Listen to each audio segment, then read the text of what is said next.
Millionaire went without sex for 2 years until he met his secretary. The truth will make you cry. Before we explore all the details of this incredible story, tell us where you're following us from and the time. Subscribe to the channel so you don't miss a thing, and let's embark on this journey together. A love story begins not with passion, but with silence.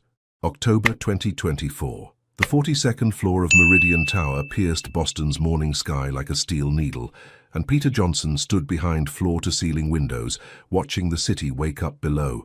He shouldn't have been counting the days, but he was. 731 days since he'd last touched another human being with intention. 731 days since December 15, 2022, since he'd allowed himself to feel desire, to be intimate with anyone, to remember what it meant to be a man instead of just a survivor existing in expensive suits. His reflection stared back at him from the glass, tall, broad-shouldered, with sandy brown hair perfectly styled and storm-grey eyes that had once been warm. Now they held the kind of emptiness that came from choosing numbness over pain. The charcoal Tom Ford suit fit him like armor, every thread designed to project power, control, untouchability. "Mr. Johnson?" The voice belonged to his current assistant, a nervous young man named Timothy, who'd lasted longer than most, 3 months. "Your 9 o'clock is here." Peter didn't turn around. "Send them to conference room B. I'll be there in 5 minutes. "Actually, sir, it's the interview for your new executive assistant. The agency said this candidate comes highly recommended." Executive assistant. The title felt foreign on his tongue. He'd gone through 7 assistants in 2 years, not because he was cruel, but because he was absent, distant, a ghost in an expensive suit who signed documents and attended meetings without ever truly being present. "Fine." He straightened his tie, a gesture so automatic it required no thought. "Conference room A." The walk through his office suite felt longer than usual. His footsteps echoed against marble floors, past modern art he'd never really looked at, through hallways lined with awards and accolades that meant nothing to him anymore. Success without purpose, achievement without joy. Conference room. A smelled like fresh coffee and expensive leather. Peter settled into the chair at the head of the polished mahogany table, opening the candidate file without reading it. The ritual was always the same. Go through the motions, hire someone competent, maintain professional distance until they inevitably left for a position where their boss actually engaged with human beings. The door opened. "Good morning, Mr. Johnson. I'm Naomi Reed." Peter's head snapped up, and for the first time in 731 days, his carefully constructed walls trembled. She stood in the doorway with the kind of presence that filled a room without demanding attention. Naomi Reed was beautiful in a way that transcended physical features, though her deep brown skin seemed to glow in the morning light, and her natural hair was styled in elegant twists that framed her face perfectly. She wore a sophisticated navy dress that spoke of professionalism without hiding her natural grace.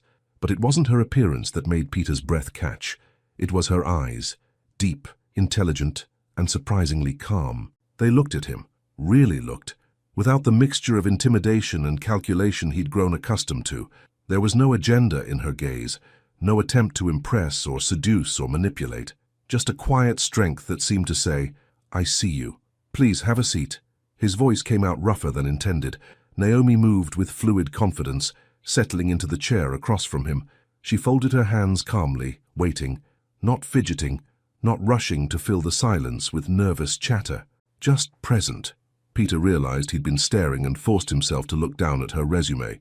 "You've worked for Hartwell & Associates for 3 years. "Yes, sir. I've handled executive operations for the senior partners there." "Why are you leaving?" The question hung in the air.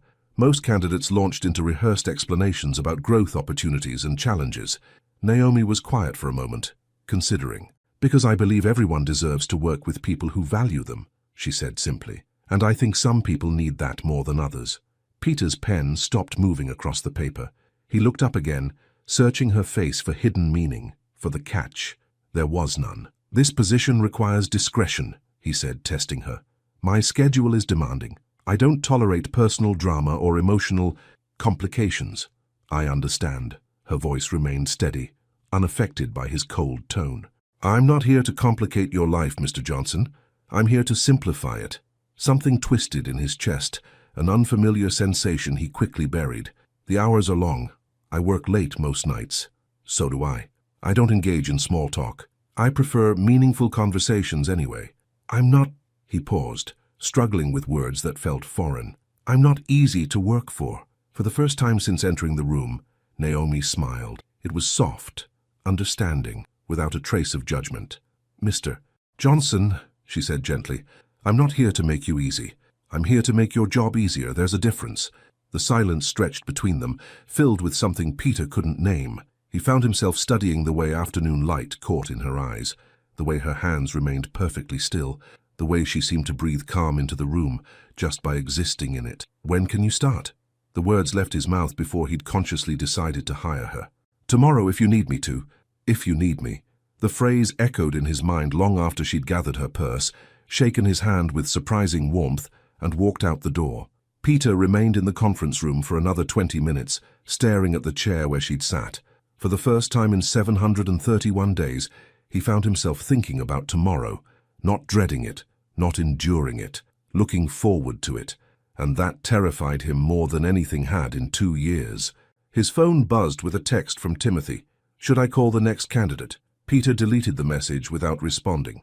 Outside the window, Boston hummed with life, and somewhere in the city, Naomi Reed was probably telling someone she'd gotten the job.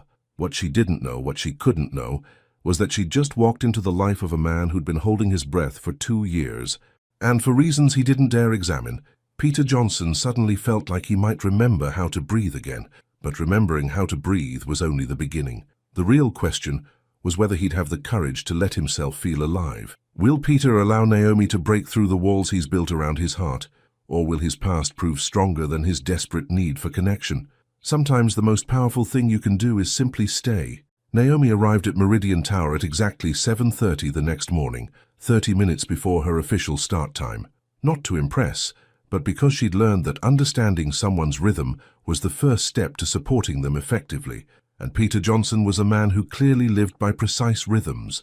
The 42nd floor was already humming with quiet activity. Through the glass walls of his corner office, she could see him at his desk, reading financial reports with the same intense focus a surgeon might reserve for a delicate operation. His coffee cup sat untouched beside his elbow, black coffee that had probably gone cold an hour ago. "You're early." Timothy appeared beside her desk, looking harried. He was 26, fresh from Harvard Business School, still optimistic enough to believe he could crack Peter's emotional code. He's been here since 6, always is." Timothy lowered his voice conspiratorially. "Fair warning, he's been through 6 assistants before you. I've lasted 3 months, which is apparently a record. The trick is not taking his coldness personally." He paused, studying her calm demeanor. "Though something tells me you already figured that out. Does he eat breakfast?" The question seemed to catch Timothy off guard. "Eat? I don't know. I don't think anyone's ever asked." Naomi nodded thoughtfully, settling into her new workspace. The previous assistant had left it impeccably organized, but completely impersonal. No photos, no plants, no trace of human warmth. Like everything else in Peter's world, it was functional and emotionless. At 8 o'clock precisely, Peter's office door opened. "Ms. Reed?" His voice carried across the space with the same controlled distance from yesterday.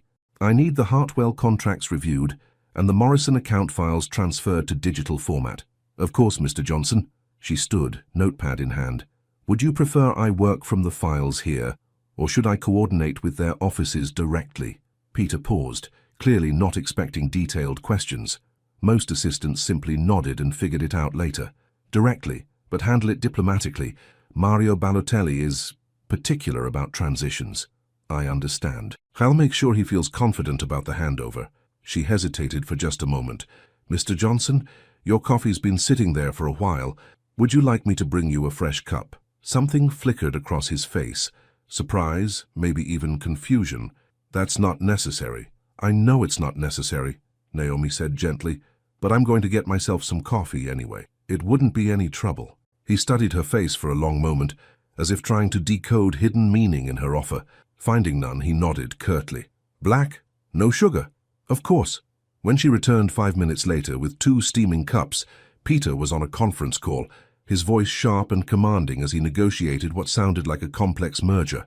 Naomi placed his coffee within reach and retreated to her desk without a word. She didn't see him notice the small note she'd tucked under the saucer. Fresh start to a fresh day. But an hour later, when she glanced toward his office, the note was gone and the coffee cup was empty. The morning passed in a careful dance of professional efficiency. Naomi handled calls with the grace of someone who understood that being a gatekeeper meant protecting, not controlling. When Mario Balotelli called, a notoriously impatient Italian-American businessman who'd built his restaurant empire through sheer force of will, clearly testing the new assistant with a deliberately complicated request, she managed his demands with such diplomatic skill that Peter found himself pausing his work just to listen. "Mr. Balotelli, I completely understand your concerns about the timeline," Naomi was saying, her voice warm but firm. "What if I coordinate with your assistant to create a shared calendar for the transition? That way you'll have full visibility into every step of the process." Peter had seen grown men become frustrated to the point of shouting when dealing with Balotelli. The man had once made a senior partner cry over delayed paperwork. Naomi had just turned him into an ally. At noon, she knocked softly on his doorframe. "Mr. Johnson, I'm taking my lunch break. Is there anything you need before I go?" Peter looked up from his computer, realizing with surprise that 4 hours had passed without him being interrupted by incompetent questions or nervous energy. His office felt calmer than usual. "No, thank you." He glanced at his watch. "Be back by 1. "Of course." She turned to leave, then paused. "Mr. Johnson, when did you last eat something that wasn't coffee?" The question was asked so matter-of-factly, without judgment or manipulation, that Peter found himself actually considering it. When had he last eaten? "That's not your concern," he said, but without his usual edge. Naomi nodded. "You're right, it's not my concern, it's just observation." She left him sitting there, staring at the space where she'd been standing, wondering why a simple observation felt more personal than anything anyone had said to him in months. She returned at 1 o'clock with a small brown bag that she placed on her desk without comment.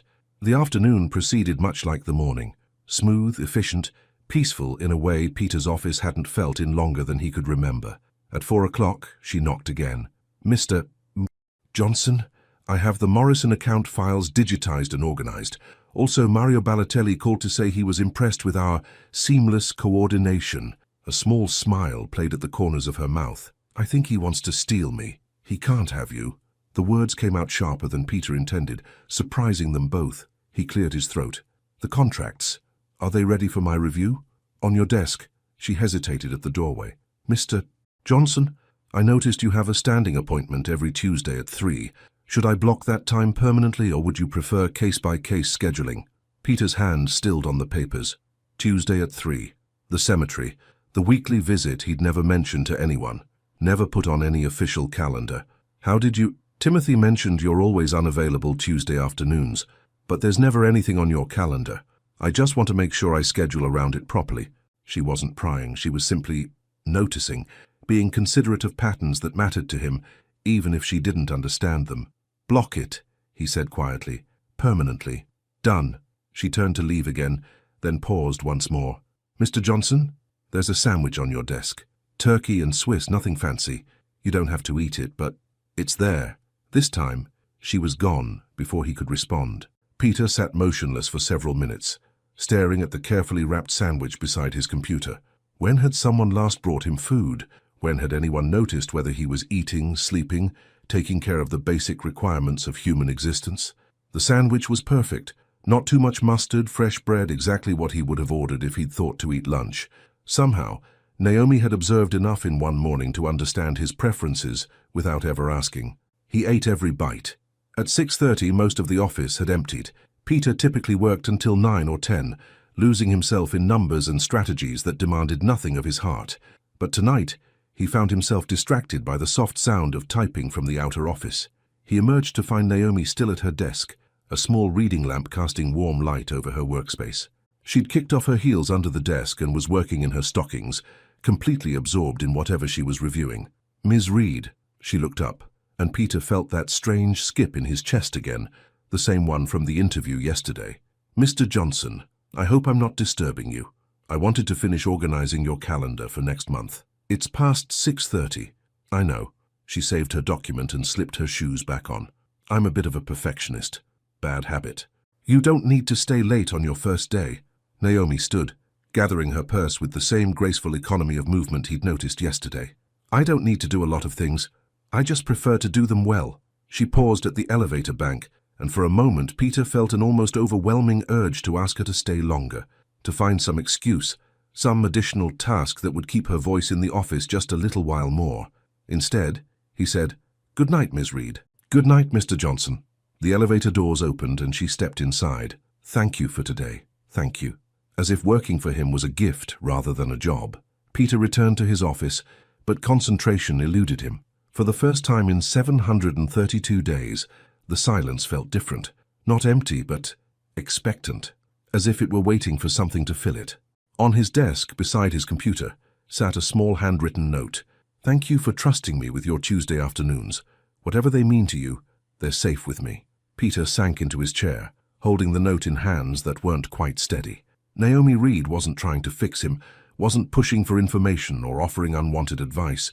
She was simply present, respectful, real. And for the second night in a row, he found himself looking forward to tomorrow. But tomorrow would bring its own challenges, because Peter was beginning to realize that the greatest danger wasn't Naomi trying to break down his walls. It was how effortlessly she was slipping through the cracks. Can Peter maintain his emotional distance when Naomi's quiet care is slowly melting defenses he spent 2 years building? And what will happen when she discovers the real reason behind his Tuesday appointments? Love begins in the smallest gestures, grows in quiet moments, and blooms in unexpected silences.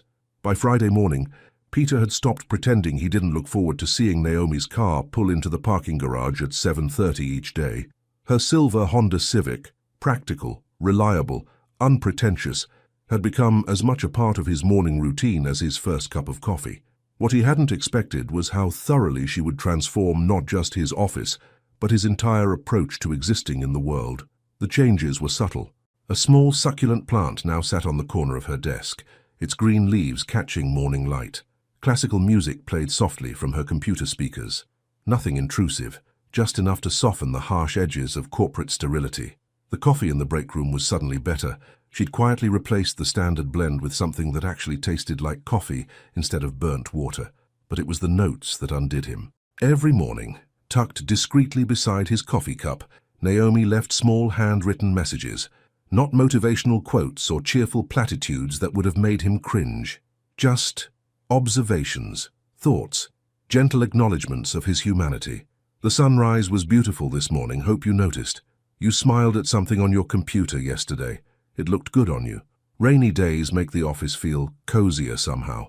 Thank you for saying please when you asked for the Jenkins files." Small kindnesses matter. Peter had never mentioned the notes, but they'd become as essential to his morning as breathing. He found himself saving them in his desk drawer, handling each small piece of paper like something precious. Friday afternoon brought an unexpected crisis.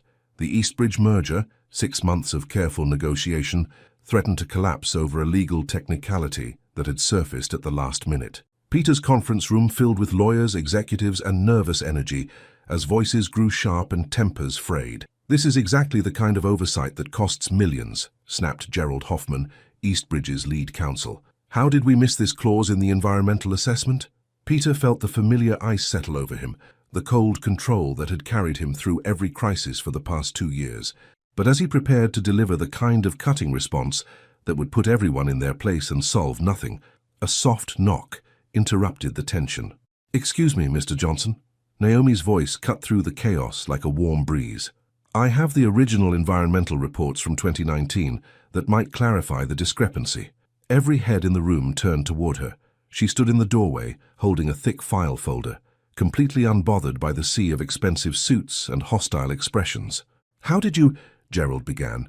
"I called the EPA office this morning when I saw the meeting on Mr. Johnson's calendar," Naomi explained calmly. "I thought it might be helpful to have historical context." She moved to the table and opened the folder with practiced efficiency. According to the original assessment, the clause in question was added as an amendment in 2020, which postdates the initial agreements.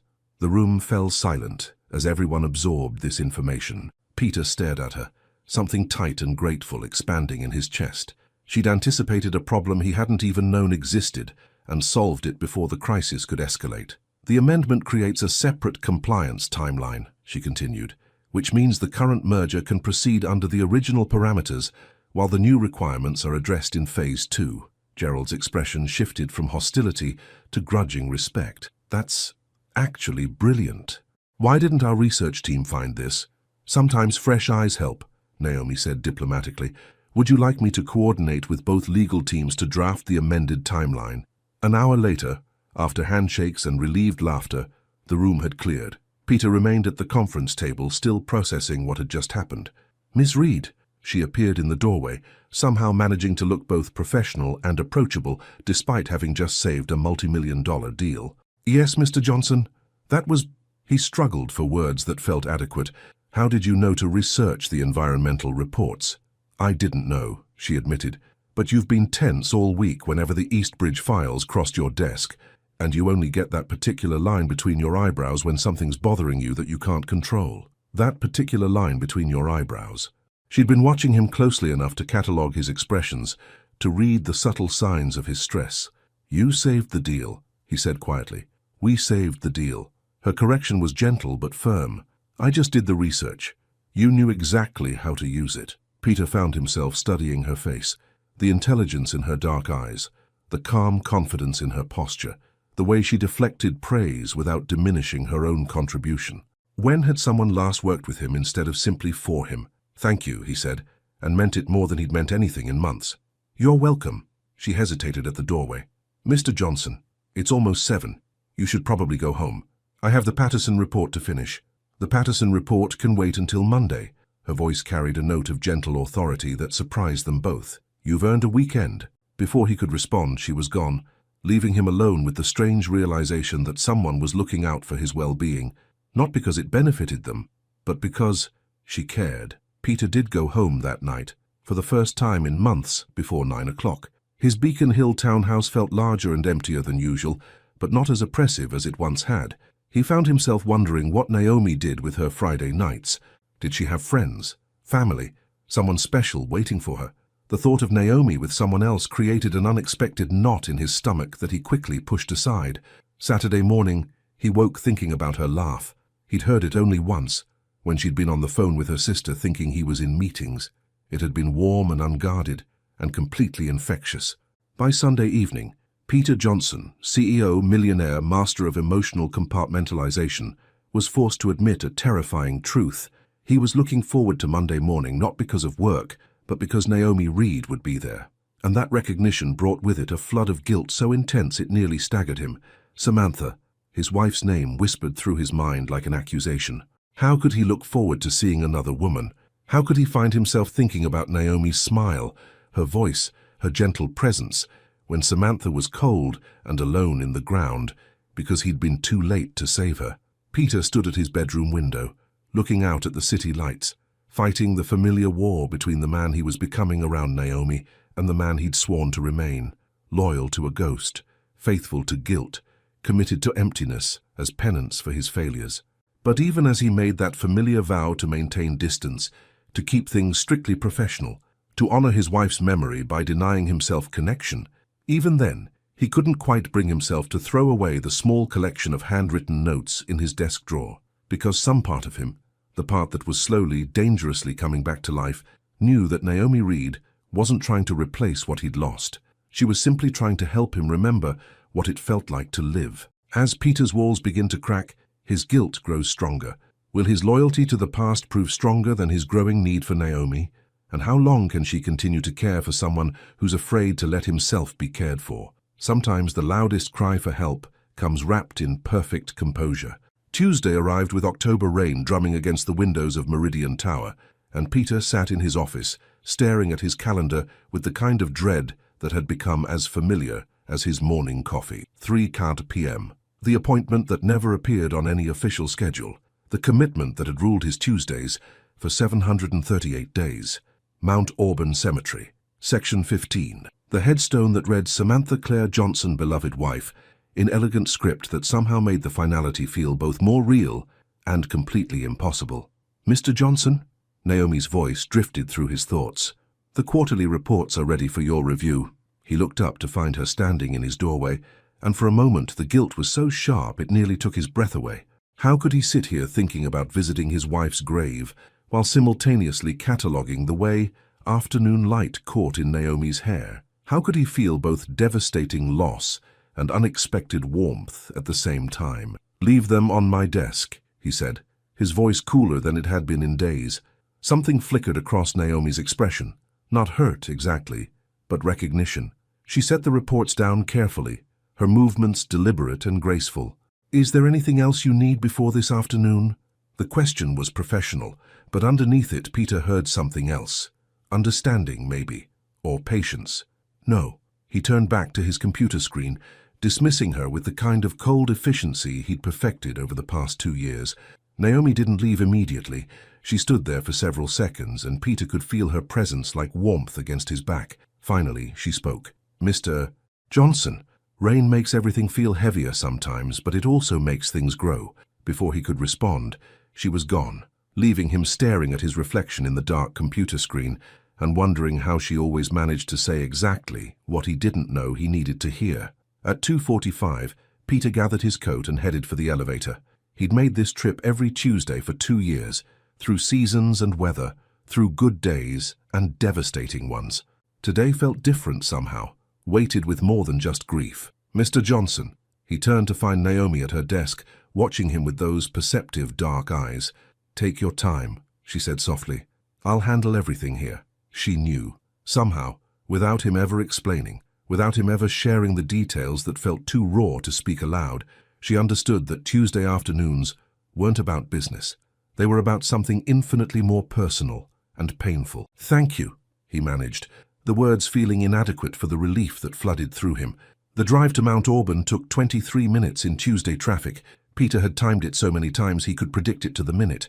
The cemetery gates were familiar now, as was the winding path to Section 15, as was the bench positioned exactly 12 feet from Samantha's headstone. He always sat on the bench first, never approached the grave directly. It was a ritual born of cowardice, he supposed, the need to work up courage to face the physical reality of his loss. Today, the bench was wet from rain. Peter sat anyway, letting the dampness seep through his expensive coat. "I hired someone new," he said aloud, his voice barely audible above the rain. "Her name is Naomi." The words hung in the grey air, and immediately the guilt crashed over him like a tide. Saying her name here in this sacred space of grief felt like the worst kind of betrayal. "I don't know why I'm telling you that," he continued, his voice rougher now. "Nothing's happening. Nothing will happen. I just—" What? What was he trying to say? That for the first time in 2 years, he'd caught himself laughing at something.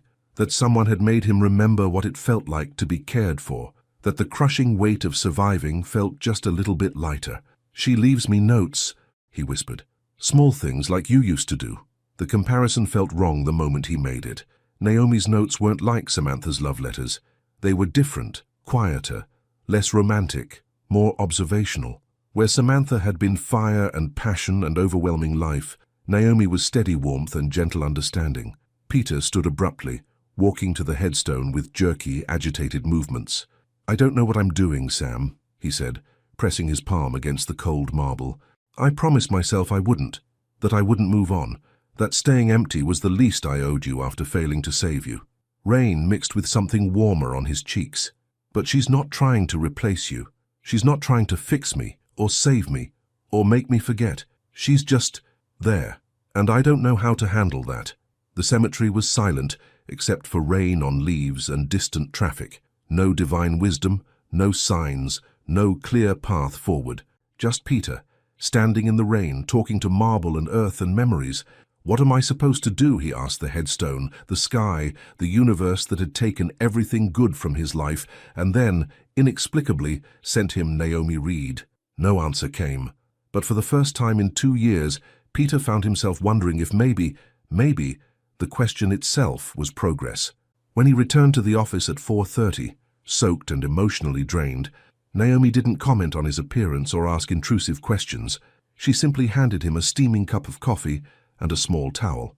"The Henderson meeting got moved to tomorrow," she said matter-of-factly. "And Mario Balotelli called to confirm Thursday's lunch. I told him you'd call back in the morning."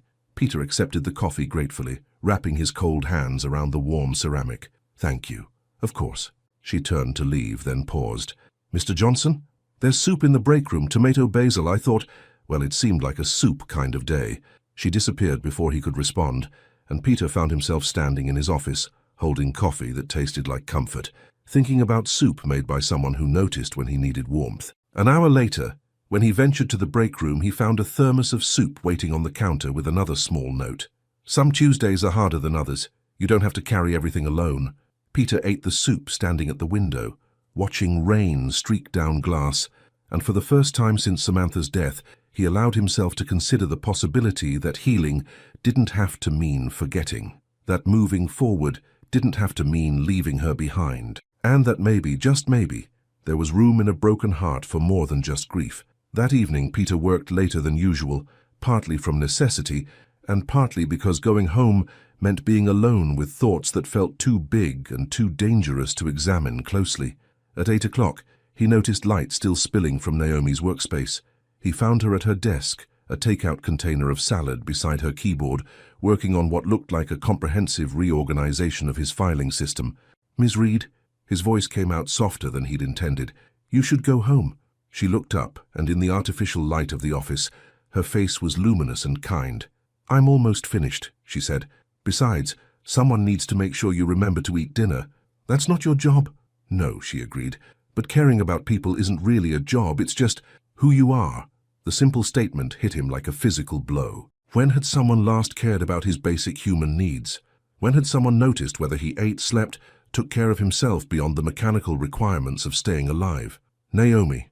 Her first name slipped out before he could stop it, intimate and warm in the quiet office.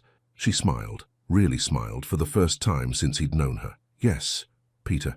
The sound of his name in her voice sent something electric and terrifying through his chest. They stood there in the glow of desk lamps and city lights, separated by 3 feet of space that suddenly felt both insurmountable and negligible. "Nothing," he said finally. "Just thank you. For today, for the soup, for understanding what I couldn't say." "Everyone needs someone who understands," Naomi said quietly, "even when they can't explain what there is to understand. Especially then." The words hung unspoken between them, loaded with recognition and possibility, and the kind of dangerous hope that Peter had spent 2 years learning to avoid. But as he watched Naomi gather her things, as he found himself memorizing the graceful curve of her neck and the way her hands moved with quiet purpose, Peter realized that avoidance was becoming impossible, because Naomi Reed wasn't just breaking down his walls anymore, she was making him want to help her do it. Peter's carefully constructed barriers are cracking under the weight of Naomi's gentle persistence, but with growing feelings comes growing guilt. Can he find peace with his past, or will his loyalty to a ghost destroy his chance at a future? The most dangerous moment isn't when walls come down, it's when you realize you want them to. Thursday evening arrived with the kind of exhaustion that comes from fighting yourself all day. Peter had spent the 48 hours since Tuesday's cemetery visit in a constant state of internal warfare, part of him craving Naomi's presence, part of him consumed with guilt for that very craving. The office had emptied hours ago, but neither of them had made any move to leave. Peter sat at his desk, pretending to review contracts while actually watching Naomi through his office's glass walls as she organized files with her characteristic grace and efficiency. She'd changed from her heels into comfortable flats at some point during the day, a small detail that felt absurdly intimate to witness. Her hair had loosened slightly from its morning style, soft tendrils framing her face as she worked. Every few minutes, she would tuck a strand behind her ear in a gesture so unconsciously feminine it made Peter's chest tighten with want he had no right to feel. "Mr. Johnson," her voice broke through his thoughts. "I'm going to grab some coffee. Would you like some?" "Yes, no. Stay where I can see you. Leave before I do something we'll both regret." "Please," he heard himself say. Minutes later, Naomi appeared in his doorway carrying 2 steaming mugs, her presence filling the space with warmth that had nothing to do with the coffee. She set his cup on the desk with careful precision, and when her fingers accidentally brushed his, Peter felt electricity shoot up his arm. She noticed. He saw it in the slight widening of her eyes, the soft intake of breath. For a moment they both stared at their hands, hers still extended, his wrapped around the warm ceramic, the space between them charged with possibility. "Naomi." Her name came out rougher than he intended, and she looked up to meet his gaze directly. "Yes?" The simple word hung between them, loaded with invitation and question, and something that felt dangerously close to permission. Peter started, then stopped, lost in the depths of her dark eyes that saw too much, understood too well, offered too much comfort for a man who'd convinced himself he didn't deserve any. "You can tell me," she said softly, settling into the chair across from his desk. "Whatever it is, I'm not going anywhere. I'm not going anywhere." The promise hit him like a physical blow. When had someone last said that to him and meant it? When had someone last offered to stay through whatever storm he might bring? "My wife died 2 years ago," he said suddenly, the words tumbling out before his defenses could stop them. Naomi didn't flinch, didn't offer empty platitudes or awkward condolences. She simply nodded, her expression gentle and patient, waiting for him to continue. "Car accident. Black ice."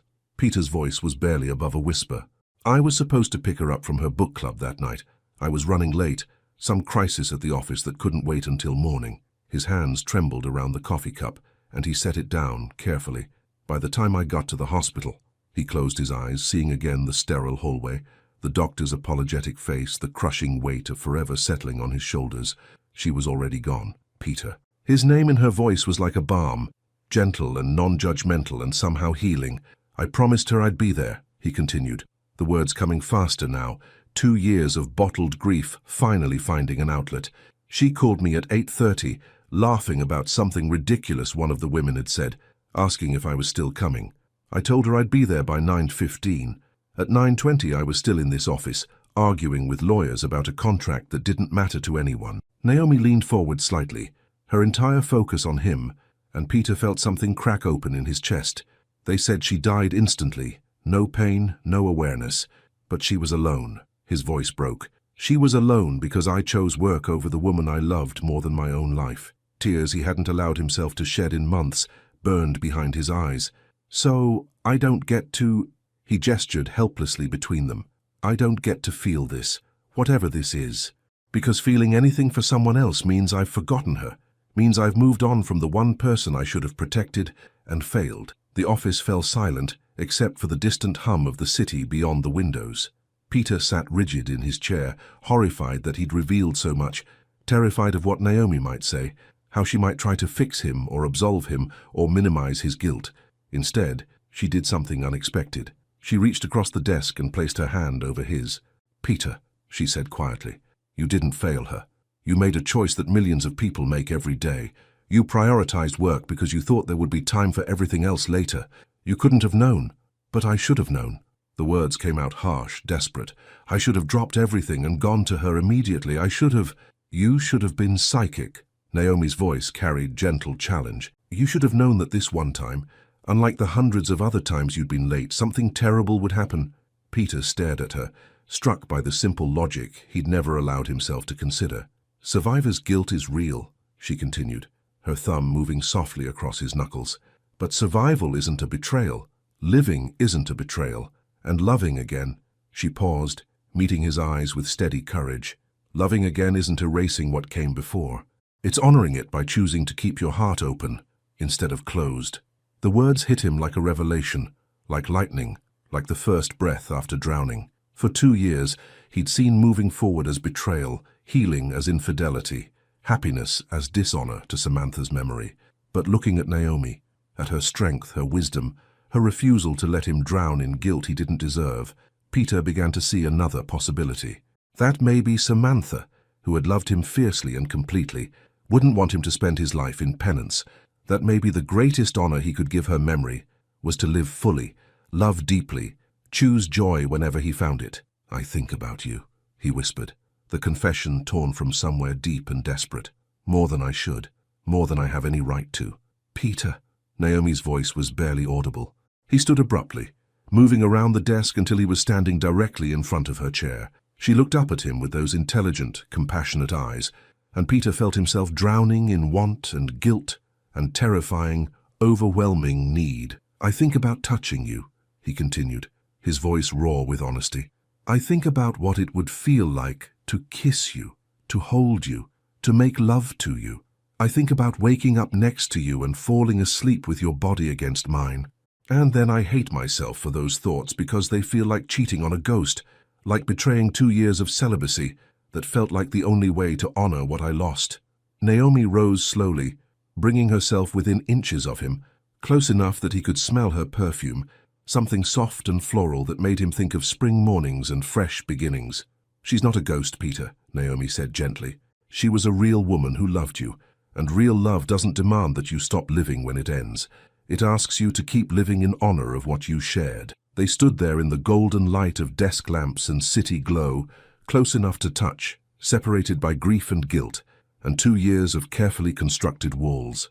Peter could feel Naomi's warmth, could see the pulse beating gently at the base of her throat, could sense the invitation in her stillness. All he had to do was lean forward.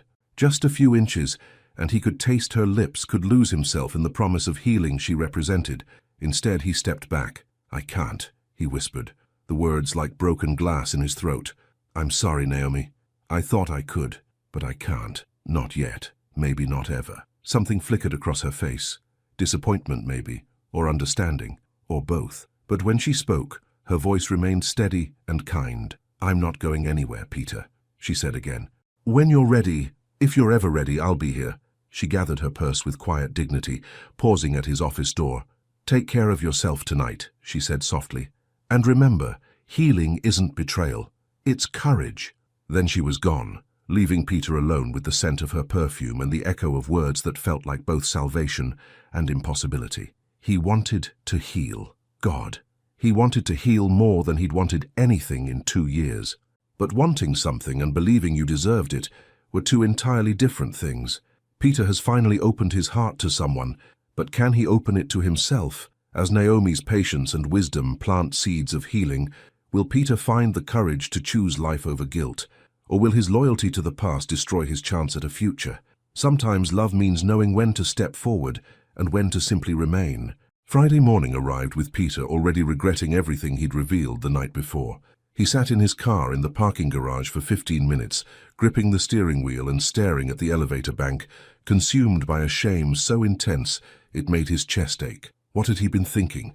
He'd laid himself bare in front of Naomi. His grief, his guilt, his pathetic longing for something he didn't deserve. Worse, he'd almost kissed her. Had wanted to kiss her with a desperation that felt like betrayal to everything sacred about his marriage.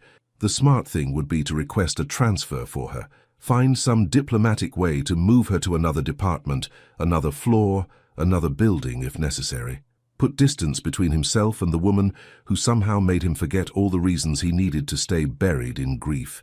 But when the elevator doors opened on the 42nd floor and he saw Naomi at her desk, hair pulled back in an elegant twist, reading glasses perched on her nose as she reviewed what looked like budget reports, Peter's resolution crumbled like tissue paper. She looked up as he passed, offering the same warm professional smile she'd given him every morning for 3 weeks. No awkwardness, no pointed questions, no attempt to leverage the emotional intimacy he'd foolishly shared. "Good morning, Mr. Johnson," she said, her voice carrying exactly the right note of respectful friendliness. "Your coffee's on your desk, and I've prioritized the morning's calls by urgency. Mr. Johnson." Back to formal address, as if last night's Peter had never happened, as if he hadn't confessed his deepest shame and nearly kissed her in a moment of weakness he'd replay with mortification for months. "Thank you," he managed, his voice stiffer than he intended. Relief and disappointment warred in his chest as he closed his office door and settled at his desk. The coffee was perfect, exactly the right temperature, exactly the right strength. Beside it sat a small stack of documents and a handwritten note. "Today is a new day. Yesterday's courage doesn't have to become today's regret." Peter stared at the note for several minutes, something tight in his throat. She knew. Somehow she understood exactly what he was feeling. The shame, the second-guessing, the urge to retreat back into safe emotional numbness. And instead of calling him on it or pushing for more intimacy, she was simply reassuring him that it was okay to feel conflicted. The morning progressed with Peter making a deliberate effort to maintain professional distance. He kept their interactions brief and formal, conducted meetings in conference rooms instead of his office, ate lunch at his desk instead of venturing to the break room where he might encounter her warmth. It was a strategy that might have worked if Naomi had cooperated by being hurt or demanding explanations for his sudden coldness. Instead, she seemed to understand exactly what he was doing and responded by giving him space while still maintaining her gentle presence. When he snapped at her for a filing error that wasn't actually her fault, she simply said, "Of course, Mr. Johnson. I'll correct that immediately," without a trace of wounded pride. When he deliberately avoided eye contact during their afternoon project review, she focused on her notes with professional attention, never trying to force intimacy he wasn't ready for. And when he made the mistake of glancing up during a particularly difficult phone call, to find her quietly organizing his schedule with competent grace, the look of understanding in her eyes nearly undid his carefully constructed emotional barriers. By late afternoon, Peter's internal war had reached a breaking point. Part of him was grateful for Naomi's emotional intelligence, her ability to read his needs and respond accordingly. Part of him was frustrated that she wasn't making it easier to push her away. And part of him, the part he was trying desperately to ignore, wanted nothing more than to walk to her desk, take her face in his hands, and finish what they'd almost started the night before. At 4:30, his resolve finally cracked. "Ms. Reed," he called from his office doorway. "Could you come in here, please?" She entered with her usual composed grace, settling into the chair across from his desk, with hands folded calmly in her lap, waiting, not pushing, not demanding, just present. "About last night," Peter began, then stopped, struggling with words that felt simultaneously necessary and impossible. "What about it?" Naomi's voice was gentle, curious, without a trace of judgment or expectation. "I shouldn't have. I crossed a line, professionally and personally. It won't happen again." She was quiet for a long moment, studying his face with those perceptive eyes. "Is that what you think happened?" she asked finally. "That you crossed a line? I told you things I had no business sharing. I made you uncomfortable." Peter, the use of his first name, stopped him mid-sentence. "Do I seem uncomfortable to you?" He looked at her, really looked, taking in her relaxed posture, her steady gaze, the complete absence of tension or distress in her expression. "No," he admitted quietly. "Then maybe the line you think you crossed doesn't actually exist." She leaned forward slightly, her voice becoming softer. "Maybe what happened last night wasn't unprofessional behavior. Maybe it was two human beings connecting on a level deeper than work assignments and coffee preferences. Naomi, I'm not asking you for anything," she continued, her words carefully chosen. "I'm not pushing for confessions or demanding explanations, or trying to force intimacy you're not ready for. I'm simply here, doing my job, caring about your well-being, because that's who I am." Peter felt something crack in his chest, a hairline fracture in the wall he'd been trying to rebuild since morning. "I don't know how to do this," he whispered. "I don't know how to care about someone without feeling like I'm betraying everything I've lost." "You don't have to know," Naomi said gently. "I'll just have to be willing to figure it out as you go, one day at a time, one moment at a time." She stood gracefully, smoothing her skirt with hands that remained perfectly steady. "For what it's worth," she said, pausing at his office door, "I don't think your wife would want you to spend your life punishing yourself for a tragedy you couldn't prevent.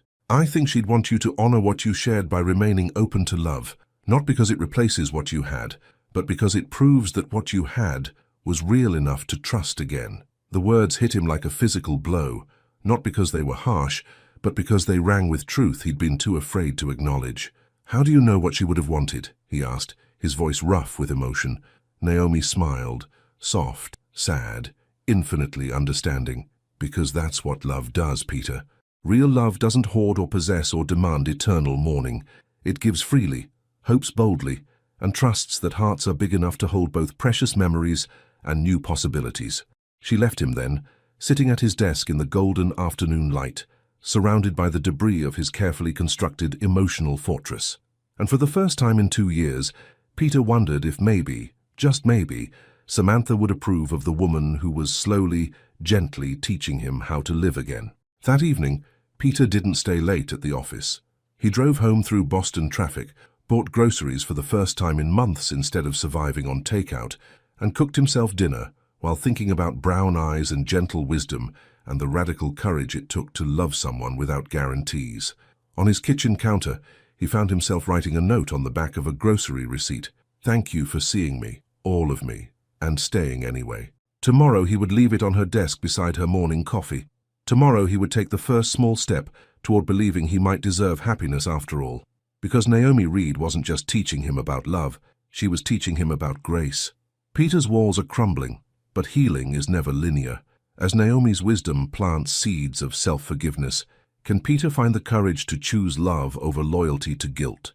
The hardest battle isn't against the past, it's for the future. Courage isn't the absence of fear, It's choosing love despite the terror of losing it again.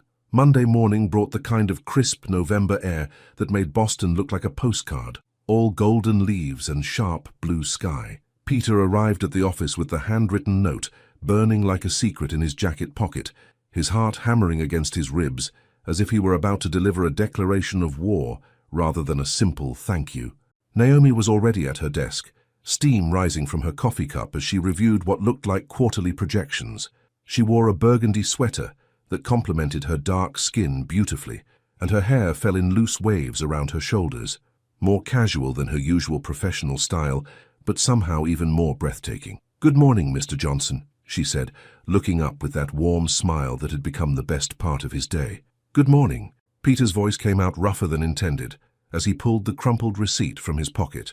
"I have something for you." He placed the note beside her keyboard before he could lose his nerve, then retreated to his office like a teenager who'd just passed a love letter in the hallway. Through his glass walls, he watched Naomi unfold the paper, her expression shifting from curious to soft as she read his words. When she looked up, their eyes met across the space between their offices, and Peter felt something shift inside him, a subtle but seismic movement, like the first crack in winter ice. She mouthed two words, "Thank you," and Peter smiled, actually smiled, for the first time in longer than he could remember. The morning passed with an undercurrent of electricity neither of them acknowledged directly, but Peter noticed everything. The way Naomi hummed softly while she worked, the graceful efficiency of her movements, the small glances she stole in his direction when she thought he wasn't looking. At noon, she knocked on his doorframe. "Mr. Johnson, I'm going to grab lunch. The weather's too beautiful to eat inside. Would you like me to bring you something back?" Peter looked past her to the windows, where November sun streamed through glass and painted everything golden. For 2 years he'd eaten lunch at his desk without regard for weather or seasons or the simple pleasure of natural light on his face. "Actually," he heard himself say, "I think I'll join you."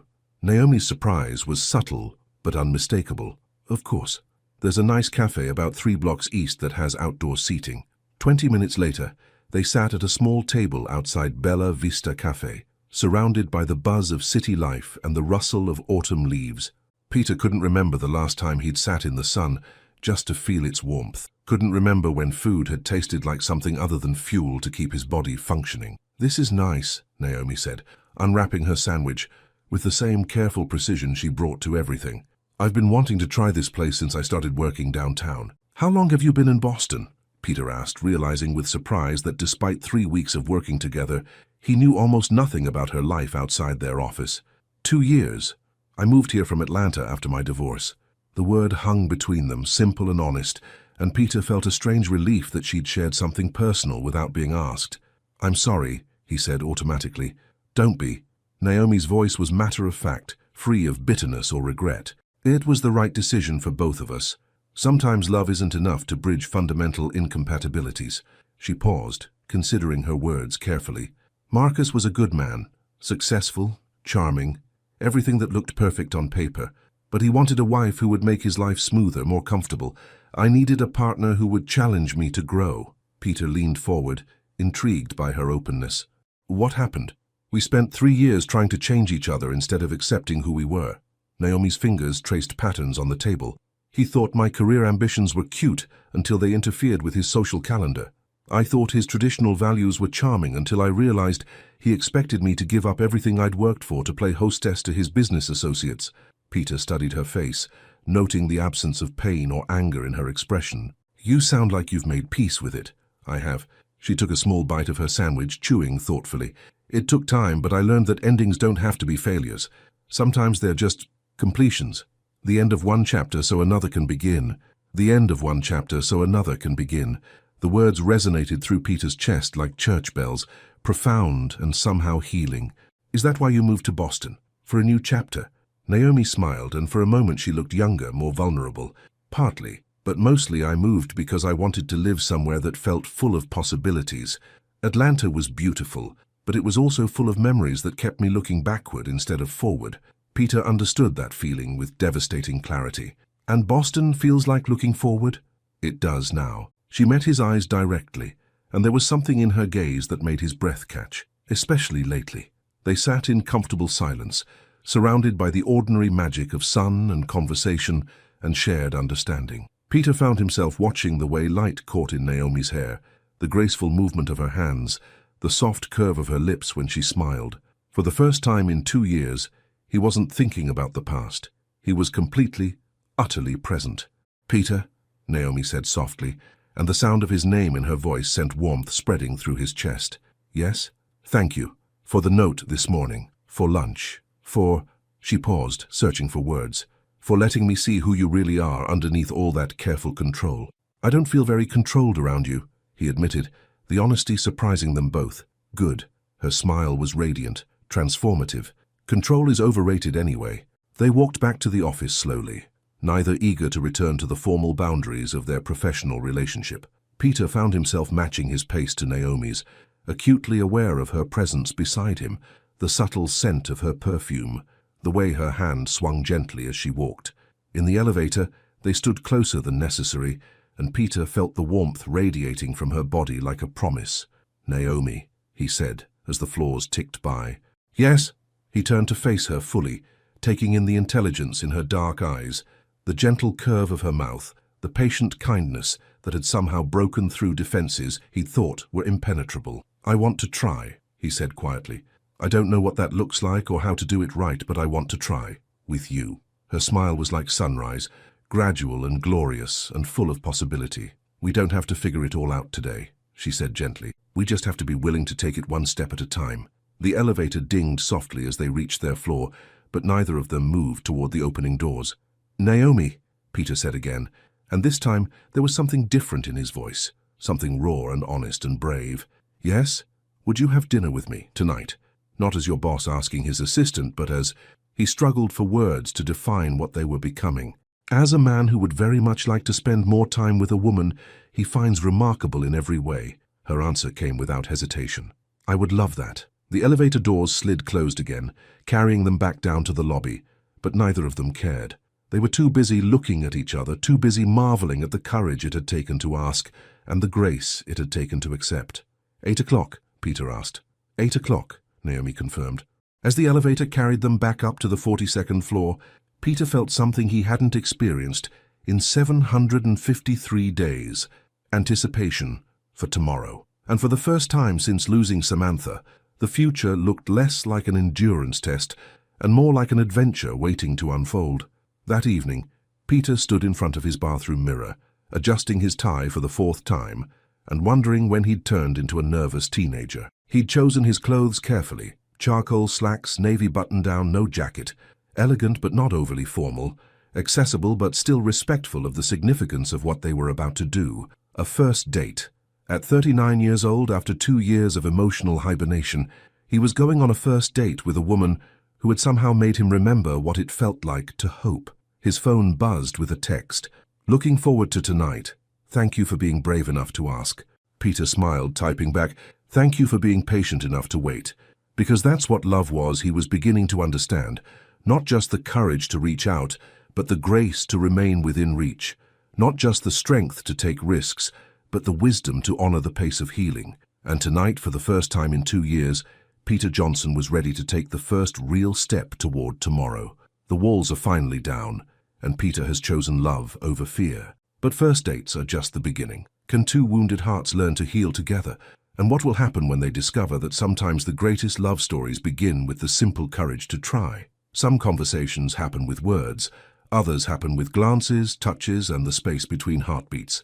The restaurant Peter had chosen, Sorrelina in the Back Bay, struck the perfect balance between intimate and unpretentious. Warm lighting, exposed brick walls, and the soft murmur of conversation created an atmosphere that felt both sophisticated and comfortable. He arrived 15 minutes early, partly from nervousness and partly because he wanted to compose himself before seeing Naomi outside the familiar territory of their office. At exactly 8 o'clock she appeared in the doorway, and Peter felt his breath catch in his throat. She wore a midnight blue dress that skimmed her curves with elegant simplicity, her hair falling in soft waves over one shoulder. But it wasn't just her beauty that stopped him. It was the way she carried herself, confident and graceful, with a subtle radiance that seemed to light the room from within. Their eyes met across the restaurant, and Naomi smiled, Not the professional smile he'd grown accustomed to, but something warmer, more personal, full of anticipation and gentle joy. "Hi," she said as she reached his table, her voice softer than usual, intimate in a way that made his pulse quicken. "Hi, yourself?" Peter stood to pull out her chair, a gesture that felt both natural and significant. "You look—" He paused, searching for words adequate to describe how stunning she was. Beautiful doesn't even begin to cover it. A blush crept across her cheeks, and Peter marveled at how different she seemed in this setting, still poised and intelligent, but with a vulnerability that made her even more captivating. "You clean up pretty well yourself," she said, taking in his appearance with obvious appreciation. Without the armor of his business suit, wearing just dark jeans and a soft grey sweater, Peter felt more like himself than he had in years. Younger somehow, hopeful. They ordered wine, a bottle of Chianti that the sommelier recommended, and settled into conversation with the ease of two people who'd been circling each other's thoughts for weeks. "I have to admit," Naomi said, her fingers tracing the rim of her wine glass, "I've been wondering what you're like outside that office, whether the man I've been getting glimpses of is real or just wishful thinking on my part." Peter felt heat creep up his neck. "Wishful thinking?" Her eyes danced with mischief. "The man who notices when I change my coffee brand, who reads my notes even when he pretends not to, who gets that little line between his eyebrows when he's worried about someone else's well-being instead of his own." "You've been studying me," Peter said, surprised by how pleased rather than uncomfortable that made him feel. "Guilty as charged." Naomi leaned forward slightly, resting her chin on her hand. "But turnabout's fair play. I've caught you watching me too." The admission hung between them, honest and charged with possibility. "I have been watching you," Peter said quietly. "From the moment you walked into that conference room, I haven't been able to stop watching you. The way you move, the way you think, the way you make everything around you feel calmer somehow. Is that what I do?" Her voice was barely above a whisper. "You do so much more than that." Peter reached across the table, his fingers brushing against hers. "You made me remember what it feels like to look forward to tomorrow. I hadn't realized how much I'd missed that until you gave it back to me." Naomi turned her hand palm up, letting their fingers intertwine properly. The simple touch sent electricity shooting up Peter's arm, but it was more than physical. It was connection, recognition, the fundamental rightness of two people who belong together. "Can I tell you something?" she asked. "Anything. I almost didn't take the job." Her thumb moved gently across his knuckles. "When the agency told me about the position, they warned me that you were difficult, that you'd gone through 7 assistants in 2 years, that you were cold and demanding and impossible to please." Peter's heart sank. "And yet you came anyway." "I came because I recognized something in the way they described you." Her eyes held his steadily. "I recognized someone who was protecting themselves the only way they knew how, and I thought, maybe I could help." "Help?" The word came out rougher than he'd intended. "Not fix you," she clarified quickly. "You don't need fixing, Peter. You just needed someone who could see past the walls to the man underneath, someone who could stay patient while you remembered how to let people in." Peter stared at their joined hands, overwhelmed by the generosity of what she was telling him. "And you thought you could be that someone?" "I hoped I could be." Her voice was soft, vulnerable. "Because the truth is, I needed someone too. Someone who could see past my own walls, my own careful control. Someone who could make me feel like taking risks again was worth the potential of getting hurt." The waiter appeared to take their dinner order, but Peter barely noticed the interruption. All his attention was focused on the woman across from him, on the courage it had taken for her to reveal so much, on the miracle of finding someone who understood both strength and fragility. "What kind of risks?" he asked after the waiter left. Naomi was quiet for a moment, considering her answer. "The risk of caring about someone who might not be ready to care back," she said finally. "The risk of believing that sometimes broken things can be beautiful in new ways. The risk of thinking that maybe, just maybe, I'd found someone worth dismantling my own walls for." Peter's chest tightened with emotion so intense it was almost painful. "Naomi," he said, his voice rough with feeling, "I need you to know something. I'm not sure I know how to do this. How to be in a relationship again, how to balance honoring my past with building a future. I'm probably going to make mistakes, probably going to pull away when I should move closer." "Peter, but," he continued, squeezing her fingers gently, "I've never wanted to learn something more in my life. I've never wanted someone the way I want you, not just physically, though God knows I do want you that way, but completely. I want to know everything about you. I want to make you laugh. I want to comfort you when you're sad. I want to wake up next to you and fall asleep holding you and everything in between." Naomi's eyes had filled with tears, but she was smiling. "That's all I've wanted since the first week I worked for you," she whispered. "To see you choose happiness, to see you choose life, to maybe, if I was very lucky, have you choose me." "I am choosing you," Peter said with quiet intensity. "I'm terrified and grateful and completely out of my depth, but I am absolutely choosing you." They barely touched their dinner, too absorbed in each other to pay attention to food.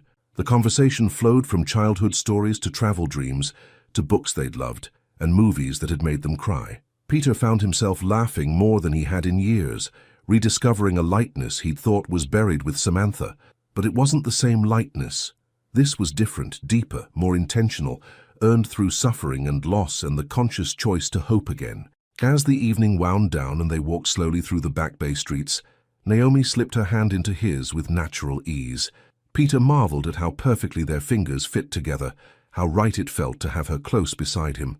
"This feels dangerous," he said as they paused under a street lamp. "Good dangerous or bad dangerous?" Naomi asked, turning to face him. Peter studied her face in the golden light, the intelligence in her eyes, the gentle curve of her lips, the way she looked at him like he was someone worthy of love. "The best kind of dangerous," he said softly. "The kind that makes you realize you haven't really been living until now." Naomi stepped closer, close enough that he could feel the warmth of her body, could smell the subtle scent of her perfume. "Peter," she whispered. "Yes? Kiss me, please." He didn't need to be asked twice. Peter cupped her face gently in his hands, marveling at the softness of her skin, the way she leaned into his touch. Then he lowered his head and kissed her with 2 years of suppressed longing, with gratitude for her patience, with promise for whatever came next. The kiss was soft at first, tentative, then deeper as Naomi's arms wound around his neck and pulled him closer. She tasted like wine and possibility, like everything good he'd thought he'd lost forever. When they finally broke apart, both breathing hard, Peter rested his forehead against hers. "I've been wanting to do that for weeks," he admitted. "Only weeks?" Naomi smiled. "I've been wanting you to do that since the day you hired me." Peter laughed, actually laughed, and the sound echoed off the brick buildings around them, full of joy and relief, and the kind of happiness he'd forgotten was possible. For the first time in 2 years, Peter Johnson felt like he was exactly where he belonged. In love, in hope, and finally alive. The first kiss has been shared, hearts have been opened, and love has been chosen. But as Peter and Naomi step into this new chapter together, will the past stay buried, or will guilt and fear threaten to destroy the happiness they've found? The scariest moment isn't falling in love, it's waking up and choosing to stay in love despite everything that could go wrong.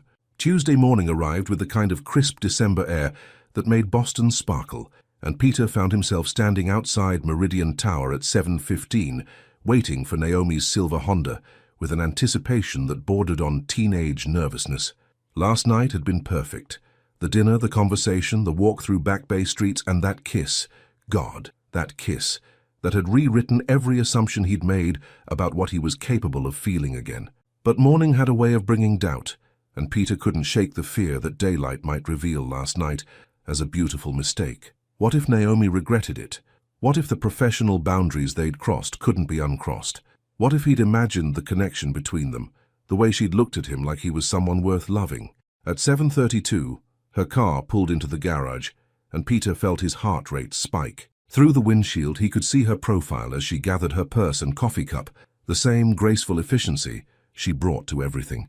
But when she stepped out of the car and saw him waiting, her face transformed with a smile so radiant it could have powered the building. "Good morning," she said, walking toward him with that fluid grace he'd memorized weeks ago.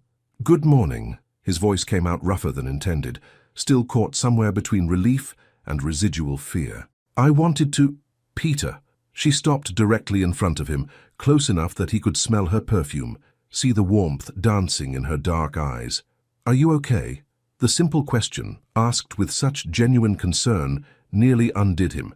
"I was terrified you'd regret last night," he admitted quietly. Naomi's expression softened with understanding. "And now I'm terrified that I'm not good enough at this to not mess it up." She reached up and touched his face gently, her palm warm against his cheek. "Peter Johnson," she said softly, "you are more than good enough. And we're going to figure this out together, remember? One day at a time. Before he could respond, she rose on her tiptoes and kissed him, quick, sweet, full of promise and reassurance. Nothing inappropriate for a semi-public setting, but intimate enough to send electricity through his entire nervous system. Now, she said, stepping back with a professional smile that didn't quite hide the mischief in her eyes, we should probably go to work before people start talking. The morning passed in a careful dance of stolen glances and deliberately professional interaction. To any outside observer, they were the same boss and assistant they'd been yesterday, efficient, respectful, focused on business. But Peter felt the undercurrent of new intimacy in every exchange, the secret knowledge of how Naomi's lips felt against his, how she'd looked at him like he was everything she'd ever wanted. At 11:30, she knocked on his office doorframe with the quarterly budget reports. "Mr. Johnson, these need your signature before the board meeting." "Of course."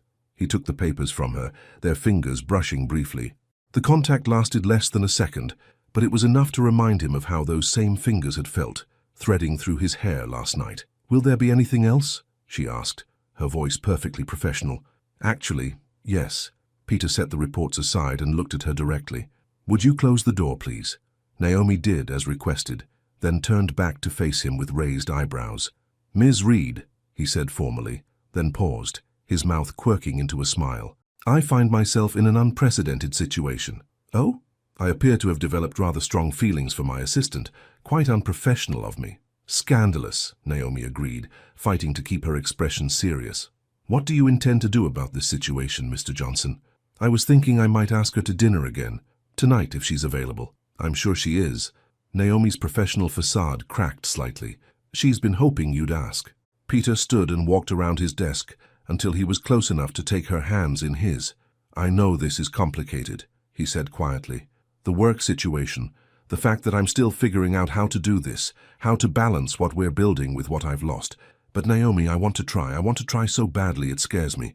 "Me too," she whispered. "It scares me too, but good things often do." He was about to kiss her again when his phone buzzed with an incoming call. The name on the screen made his blood freeze. Dr. Elizabeth Harper, Samantha's oncologist, the woman who'd fought beside them through 18 months of treatments, who'd been there the night Samantha died, who only called on one day each year, December 15th, the anniversary. Peter stared at the phone, paralyzed by the sudden collision of past and present. How could he have forgotten? How could he be standing here, holding another woman's hands, planning dinner dates, when tomorrow marked 2 years since Samantha's death? "Peter?" Naomi's voice seemed to come from very far away. "What is it?" The phone stopped ringing, then immediately started again. Dr. Harper was persistent. She always called until he answered, checking on him, making sure he was surviving. But this year, for the first time, he wasn't just surviving. He was living, laughing, falling in love. And that realization hit him like a physical blow. "I have to—" Peter stepped away from Naomi, putting distance between them as guilt crashed over him like a tide. "I'm sorry. I have to take this." He grabbed the phone and walked to the window, turning his back to her. "Dr. Harper." "Peter, dear, how are you?" The older woman's voice was warm with familiar concern.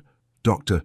Elizabeth Harper had been Samantha's oncologist for 18 months, fighting alongside them through every treatment, every setback, every small victory. She'd been there the night Samantha died, holding Peter's hand as the machines went silent. For 2 years, she'd made this call, checking on the widower who'd become like a son to her. "I know tomorrow is always difficult. I wanted to check in, see how you're doing this year." Peter glanced back at Naomi, who stood perfectly still by his desk, her face carefully neutral despite the obvious confusion in her eyes. "I'm fine. Thank you for calling." "Are you sure? You sound different somehow." Different. Because he was different. Because for the first time in 2 years he'd allowed himself to feel something other than grief. Because he'd spent last night kissing another woman, instead of sitting alone with Samantha's photo, drowning in guilt and what-ifs. "I should go," Peter said abruptly. "Thank you for checking on me."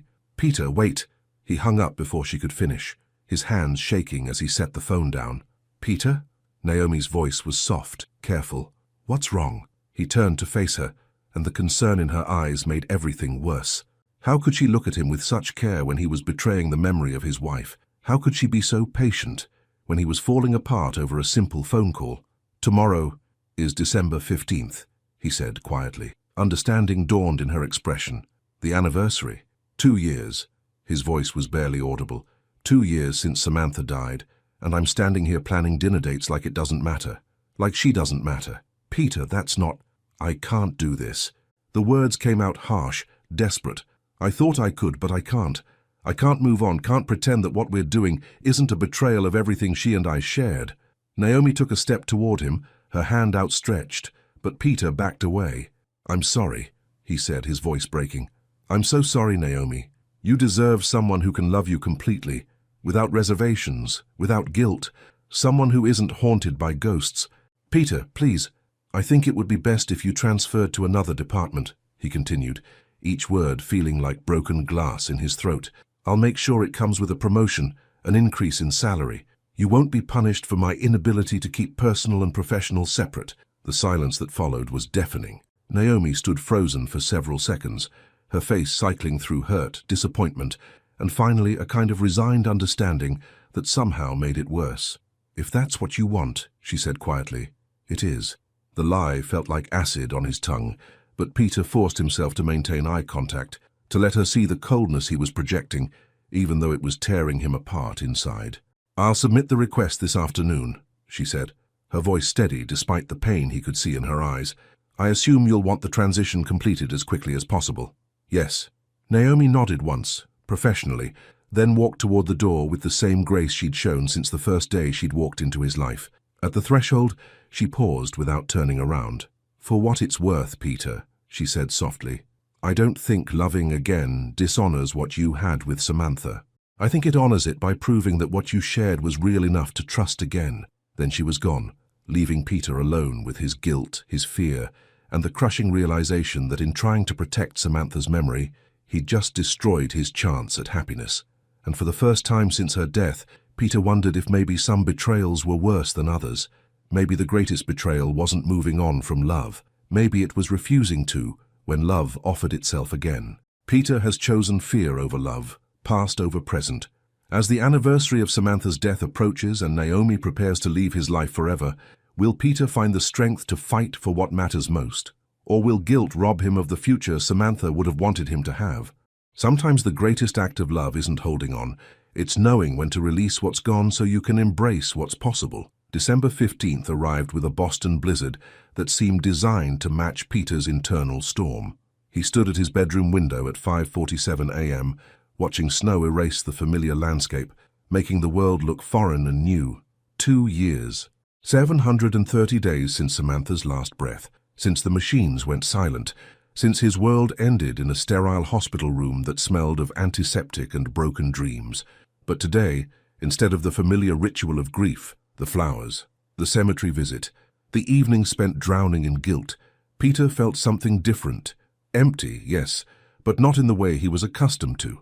This was the emptiness that comes after you've torn out your own heart and handed it to someone else, then asked for it back in a moment of panic. His phone sat silent on the nightstand. No texts from Naomi, no gentle check-ins or encouraging notes, just silence, because yesterday he'd destroyed the best thing that had happened to him in 2 years. Because he was a coward. Peter showered, dressed in the black suit he wore every December 15th, and drove through the storm to Mount Auburn Cemetery. The roads were treacherous, visibility poor, and he found himself thinking about another snowy night 2 years ago when Samantha had called for a ride home from book club. But for the first time, instead of drowning in what-ifs, Peter found himself remembering something else. Samantha's laugh, not her final moments, not the accident, not the hospital. Her laugh, bright and musical and completely alive. She'd had such a capacity for joy, such an enthusiasm for life. She'd loved deeply, freely, without reservation or fear.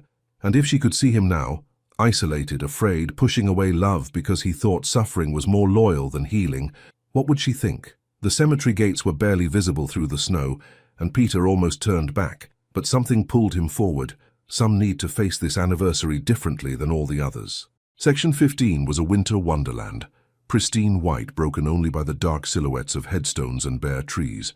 Peter brushed snow from the bench he'd claimed as his own, then sat heavily, staring at Samantha's grave. I messed up, Sam, he said aloud, his breath visible in the frigid air.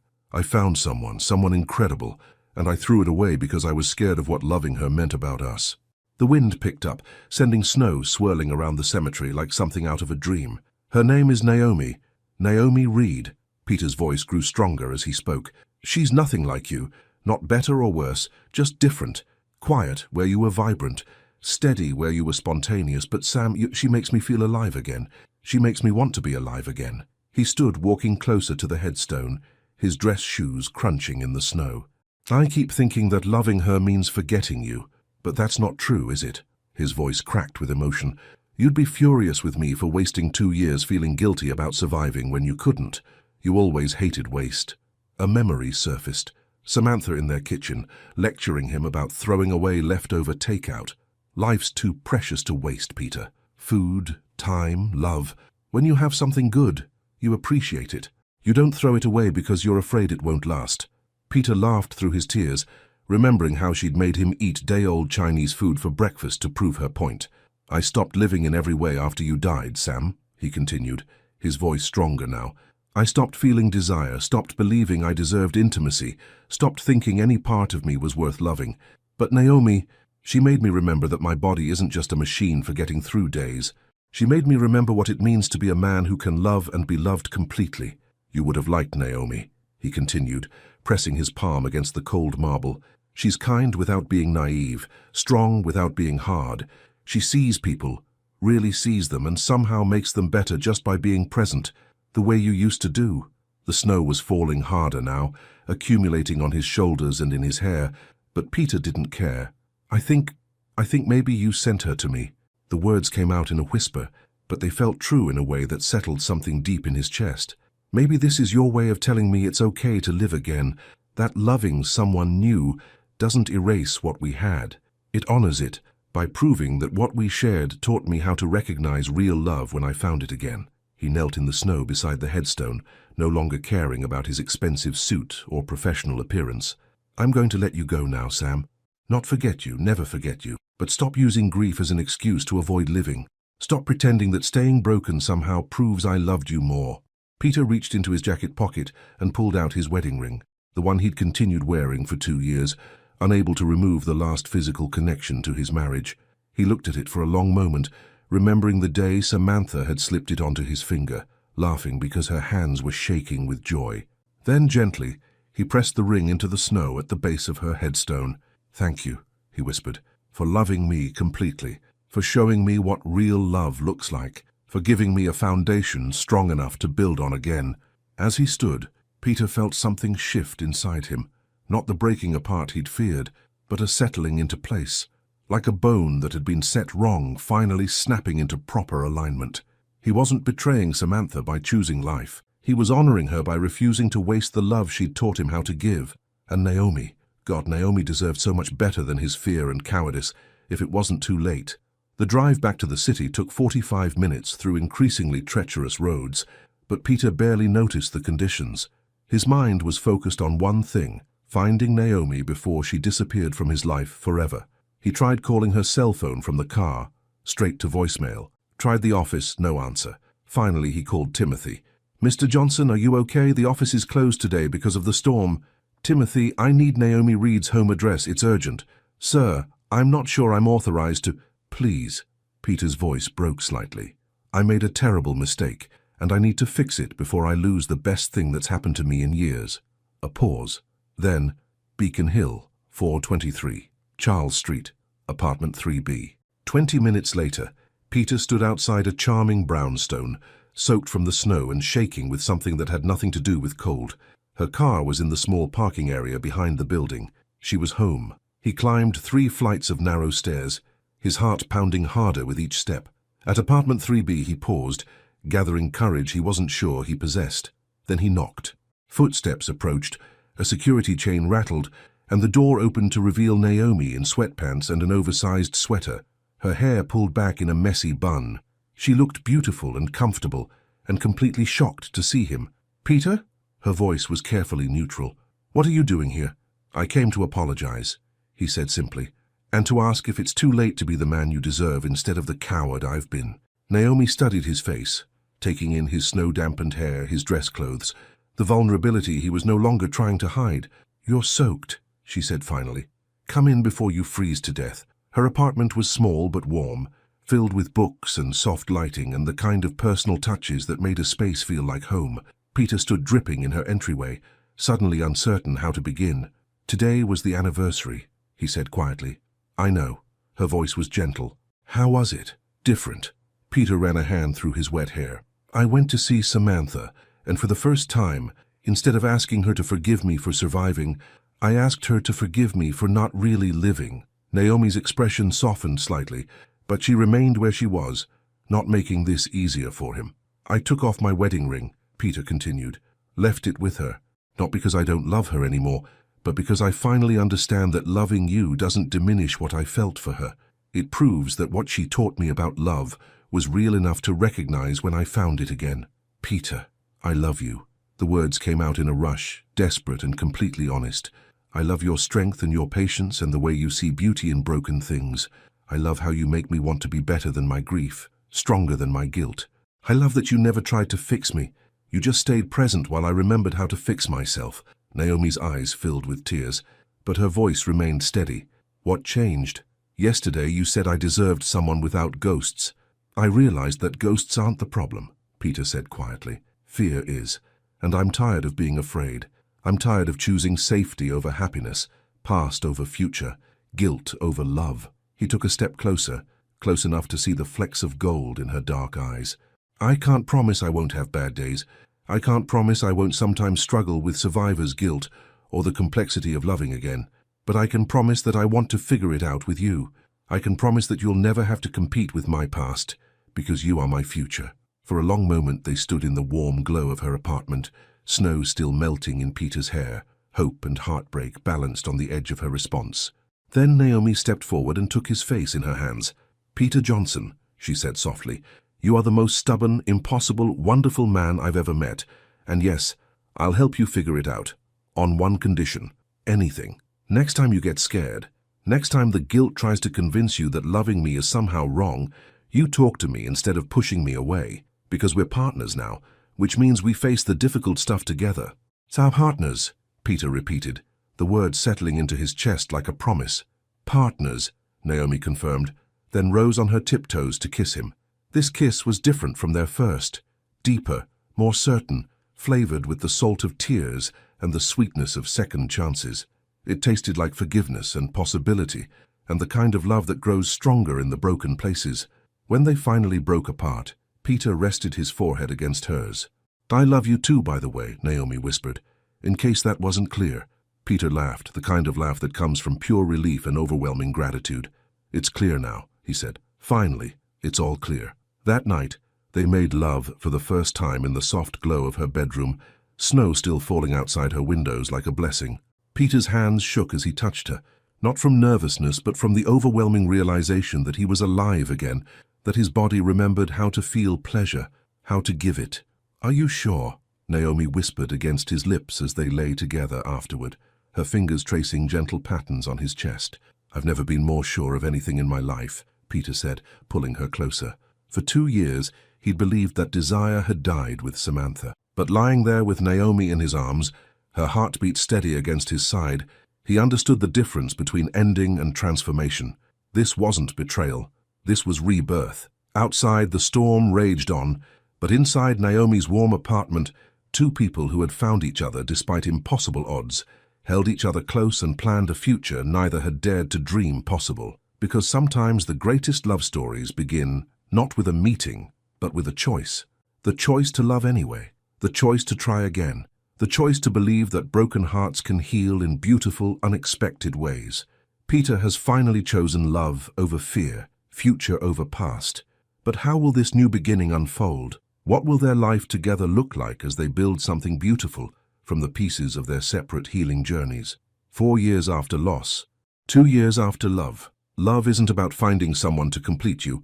It's about finding someone who inspires you to complete yourself. December 15th, 4 years after Samantha's death, 2 years after their reunion. The morning sun streamed through the windows of their Beacon Hill home, the same brownstone where Peter had stood soaked and desperate 2 years ago, begging for a second chance. Now it was their home, filled with a careful blend of Samantha's memory and Naomi's warmth, past love and present joy existing in perfect harmony. Peter woke to the sound of coffee brewing and soft humming from the kitchen. Even after 2 years of marriage, the simple pleasure of waking up next to Naomi never lost its wonder. She lay beside him, dark hair spread across the white pillowcase, one hand resting on the gentle curve of her belly where their daughter grew, due in spring, a season that felt symbolic of everything they'd built together. Their physical intimacy had been a journey of rediscovery. Those first months after their reunion, Peter had approached lovemaking with the reverence of a man who'd forgotten his own capacity for passion. Naomi had been patient, gentle, helping him understand that desire wasn't betrayal. It was celebration of being alive. "Good morning, beautiful," he whispered, pressing a gentle kiss to her temple. Naomi stirred, smiling before her eyes even opened. "Good morning yourself. How did you sleep?" "Better than I have any right to." Peter's hand joined hers on her belly. "How's our little girl this morning?" "Active. I think she's going to be a morning person like her daddy." Peter marveled at the ease of it, this domestic bliss he'd never expected to experience again, the way Naomi had seamlessly woven herself into his life without erasing what came before. Samantha's photo still sat on the mantel, but now it was surrounded by pictures of their wedding, their honeymoon in Tuscany, quiet moments that told the story of healing and hope. Their first year of marriage had been a delicate dance of grief and growth. Peter had his difficult days, moments when survivor's guilt would crash over him without warning, but Naomi had learned to recognize the signs, the way he'd go quiet during dinner, how he'd stare out windows lost in memory. She never pushed, never demanded explanations. She simply made herself available, a hand on his shoulder, a cup of tea placed silently beside him, her presence steady as a lighthouse.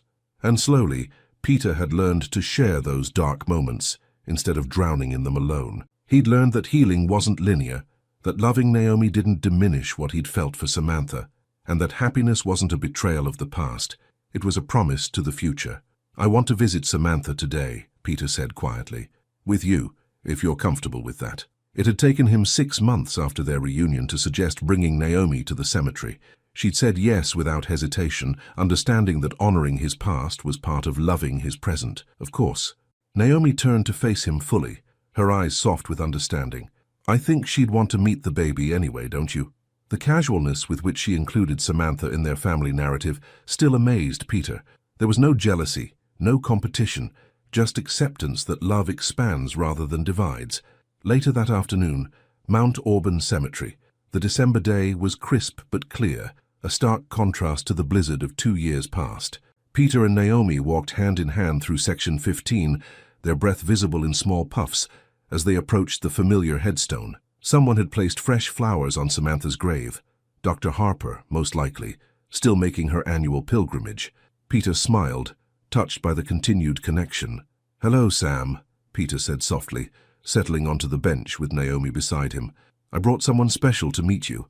Naomi squeezed his hand, a gesture of comfort and solidarity. "This is Naomi, my wife." The words still felt miraculous on his tongue. "I know you two would have been friends. She has your strength, your ability to see the best in people, even when they can't see it themselves." A gentle breeze rustled the bare branches above them, and Peter took it as acknowledgement. "We're having a baby in April," he continued, "a little girl. We're naming her Hope." He paused, emotion catching in his throat. "Hope Samantha Johnson Reed, because that's what Naomi gave me. Hope. And that's what you taught me, that love doesn't end when life does." Naomi leaned into him, her hand protective over their growing child. "I want you to know," Peter said, his voice stronger now, "that loving Naomi hasn't diminished what we had. If anything, it's made me understand the magnitude of what you gave me. You loved me so completely, so fearlessly, that even after you were gone, the love remained. It taught me to recognize real love when I found it again." He pulled out a small wrapped package from his jacket pocket, a tradition they'd started last year. "From both of us," he said, placing it near the headstone. Inside was a photo from their wedding day, Peter and Naomi laughing as they cut their cake, pure joy radiating from both their faces. "I thought you'd want to see how happy we are," Peter whispered, "how happy you helped make us." They sat in comfortable silence for several minutes, the late afternoon sun casting long shadows across the cemetery. Finally, Naomi spoke. "Thank you, Samantha," she said softly, "for loving him so well that he knew how to love me, for making him the man who wasn't afraid to grieve completely and heal completely, for teaching him that hearts are big enough for both precious memories and new dreams. Peter felt tears slip down his cheeks, not tears of grief anymore, but tears of gratitude for the complicated beauty of it all. As they walked back to their car, Naomi suddenly stopped. "Peter," she said, her voice filled with wonder. "What is it? Do you feel that?" She took his hand and pressed it against her belly. For a moment, Peter felt nothing. Then, a gentle flutter, like butterfly wings against his palm. Their daughter, moving for the first time he could feel. "She's saying hello," Naomi whispered. Peter laughed through his tears, overwhelmed by the perfection of the moment. Here, in the place where he'd learned to let go of the past, he was feeling the first signs of their future. "Hello, sweetheart," he said to Naomi's belly. "We can't wait to meet you." As they drove home through the Boston streets, Christmas lights beginning to twinkle in the early dusk, Peter reflected on the journey that had brought them here.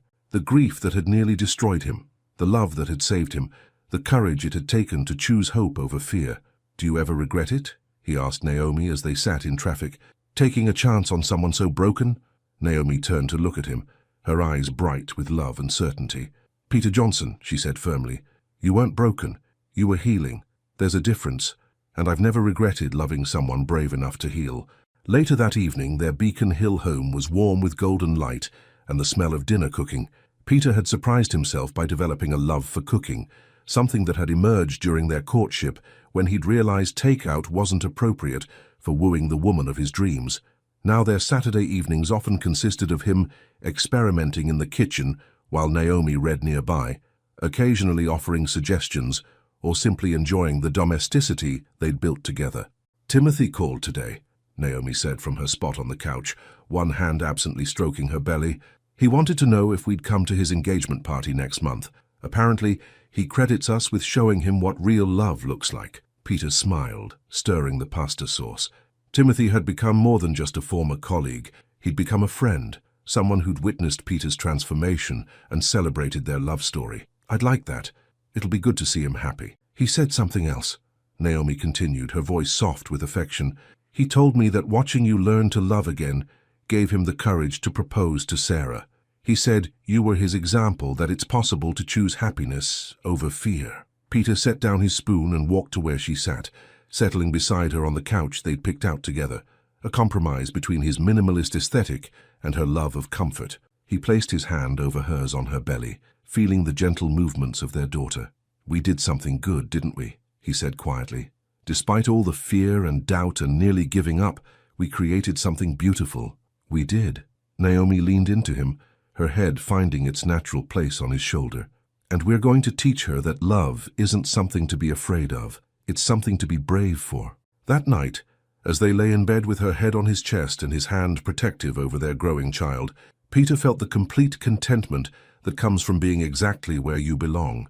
He'd spent 2 years believing that surviving when Samantha couldn't was a betrayal. Now he understood the truth. Surviving and thriving and loving again was the greatest honor he could give her memory. Because Samantha's love had been real enough, strong enough, transformative enough to teach him that hearts broken by loss could be made even more beautiful in the mending. And sometimes, if you're very lucky and very brave, the mending comes with a love so profound, it feels like a gift from the person you lost. Some love stories end with, "Until death do us part," but the most beautiful ones end with, "Until love brings us together again." Not the same love, not replacement love, but love born from love, nurtured by memory, and strong enough to honor the past while embracing the future. That's what Peter and Naomi had built. Not despite the ghost of Samantha's love, but because of it. Because real love doesn't end. It just learns to love differently. And sometimes, if we're very lucky, it teaches us to love again. Final message. Sometimes the greatest tragedy isn't losing someone you love. It's refusing to love again when your heart is ready to heal. Peter Johnson spent 2 years believing that loyalty meant staying broken. Naomi Reed taught him that true loyalty means becoming whole enough to love fully again. Their story reminds us that healing isn't betrayal, moving forward isn't forgetting, and opening your heart to new love doesn't diminish what came before. It honors it by proving that real love creates more love, not less. In a world that often mistakes suffering for devotion, Peter and Naomi chose something braver. They chose to believe that hearts are big enough for both precious memories and beautiful new possibilities. Their love didn't erase the past. It transformed it into a foundation strong enough to build a future on. Because that's what love does when we let it.